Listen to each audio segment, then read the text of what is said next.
கள்ளர் சீரமைப்பு பள்ளிகள் மற்றும் விடுதிகளை உள்நோக்கத்தோடு முடக்க முயற்சிக்கும் விடியா திமுக அரசை கண்டித்து மதுரை செக்கானூர் அணையில் அதிமுக சார்பில் மாபெரும் உண்ணாவிரத போராட்டம் நடைபெற்று வருகிறது.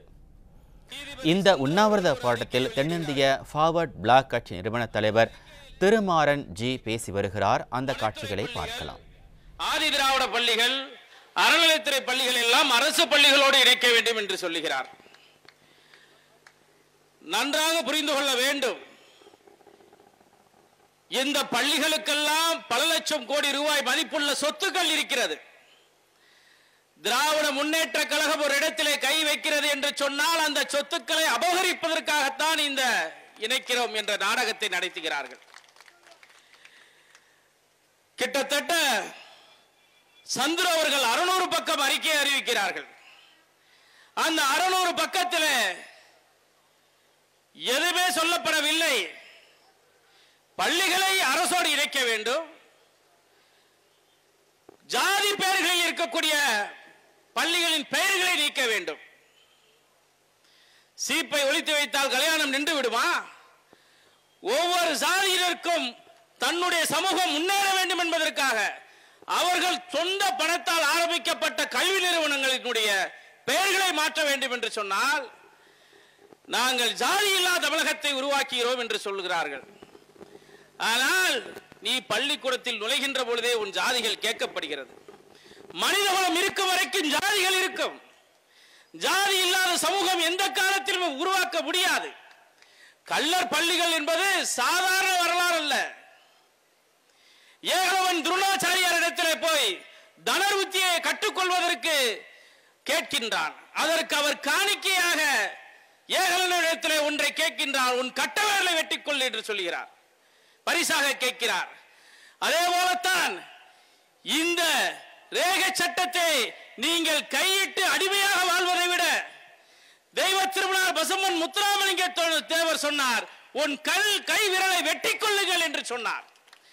எண்ணற்ற தேசபக்தர்கள் என்ற கை விரலை வெட்டி கொண்டார்கள். பல்வேறு தியாகத்திற்குட்பட்ட சமூகம் எங்களுடைய சமூகம். இரவிலே கரித்தரிக்காத சமூகம். 6 மணிக்கு மேல் 10 வயதிற்கு மேற்பட்டவர்கள் எல்லாம் காவல் நிலையத்திலே போய் கைகட்டி குத்த வைத்து உட்கார வேண்டும். காலை விடிய காலை இறங்கிதான் எங்களை வெளிவிடுவார்கள். 8 நாள் 24 உபக்கிராமத்தில் கையெடுத்து கும்பிடும் பூசாரிகள் என்று சொல்லக்கூடிய பூசாரிகள் எல்லாம் வெள்ளக்காரன் கைகட்டி உட்கார வைத்த சரித்திரம், ரத்த சரித்திரம், சோக சரித்திரம் வாய்ந்த இந்த கள்ளர் பள்ளிகளை எங்களை முன்னேற்ற வேண்டும் என்பதற்காக ஆங்கில அரசாங்கம் எங்களுக்கு கள்ளர் சீரமைப்பு துறையை உருவாக்கியது. அதிலே அரசாங்கம் பெரிதாக எதுவும் செய்யவில்லை.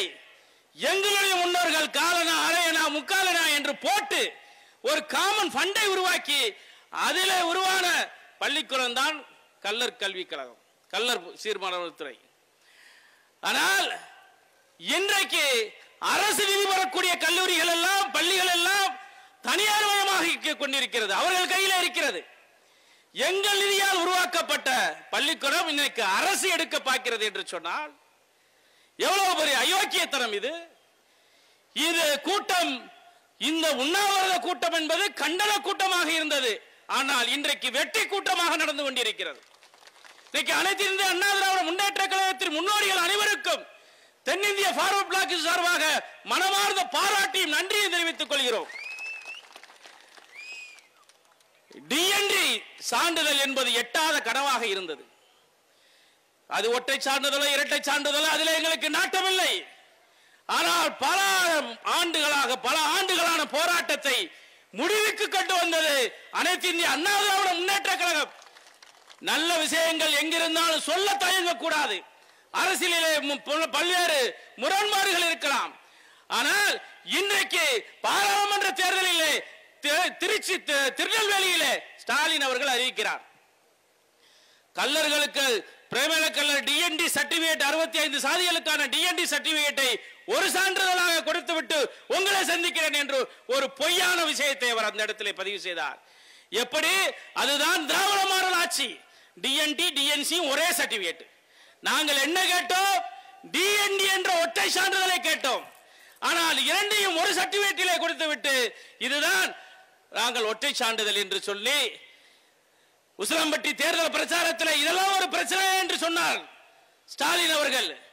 என்ன 2 சாதி சான்றிதழை ஒற்றை சான்றிதழாக கொடுப்பதில் என்ன சட்ட சிக்கல் இருக்கிறது என்று சொன்னார்.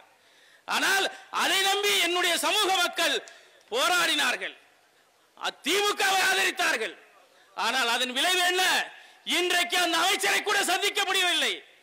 இன்றைக்கு ஸ்டாலினை சந்தித்து நேரம் கொடுத்து ஒதுக்கி பேசக்கூட முடியவில்லை என்று சொன்னால், அன்னைக்கு அனைத்து இந்திய அண்ணா திராவிட முன்னேற்ற கழகத்தோடு சண்டை போட்டோம்.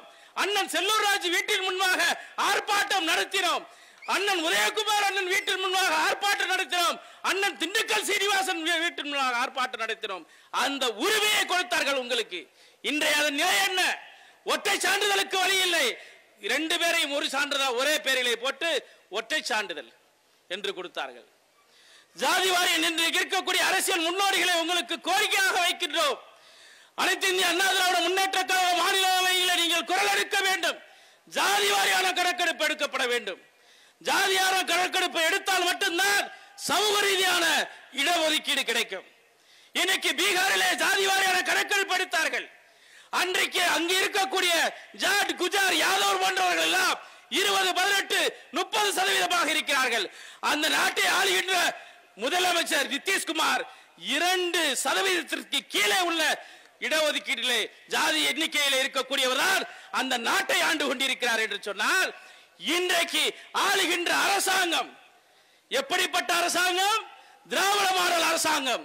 இன்றைக்கு பெரும்பான்மை சமூகங்கள் விழித்துக் கொள்ளக்கூடாது, பெரும்பான்மையான சமூகங்கள் விழித்துக் கொள்ளக்கூடாது என்பதற்காகத்தான் சாதி சண்டை, மதச்சண்டை, இனச்சண்டை, குழுச்சண்டைகளை ஏற்படுத்தி இன்றைக்கு 1% கீழான திரு ஸ்டாலின் அவர்களுடைய சமூகம் இன்றைக்கு நாட்டை ஆண்டு கொண்டிருக்கிறது என்று சொன்னால், பெரும்பான்மை சமூகம் இந்த நாட்டிலே கைகட்டி வேடிக்கை பார்க்கிறோம் என்று சொன்னால், உனக்கும் எனக்கும் அரசியல் ஞானம் இல்லை என்று சொல்லுகிறார்கள்.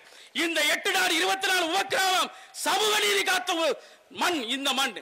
இந்த மண்ணிலே அனைத்து தரப்பும் கலைஞர் அவர்கள் மாறுதட்டிக் கொள்வார். நாங்கள் சமூக நீதி காவலர்கள் என்று சொல்வார்கள், சமத்துவபுரத்தை உருவாக்கணும் என்று சொல்வார்கள்.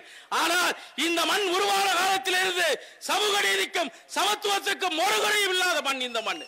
இங்கே கவுண்டர்கள் வாழ்கிறார்கள், முத்திரையர்கள் வாழ்கிறார்கள், பறையர்களை இந்த கோயிலை பூசாரியாக வைத்திருக்கிறோம், பல்லர்களை இந்த நாட்டிலே பூசாரியாக வைத்திருக்கிறோம், செட்டியார்கள் இந்த வீரபாண்டி கோயிலிலே பூசாரியாக இருக்கிறார்கள் என்று சொன்னால், இதுதான் சமூக நீதி மண்.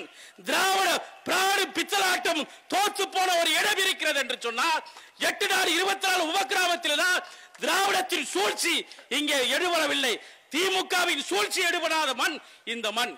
இந்த மண்ணிலே ஒருபோதும் ஜாதி சண்டை, மதச்சண்டை, எதச்சண்டை வராது. ஆனால் திராவிட முன்னேற்ற கழகம் ஒன்றை நன்றாக புரிந்து கொள்ள வேண்டும். போராட்டம் என்பது எங்களுக்கு புதிதல்ல, போர்க்களம் என்பதும் எங்களுக்கு புதிதல்ல.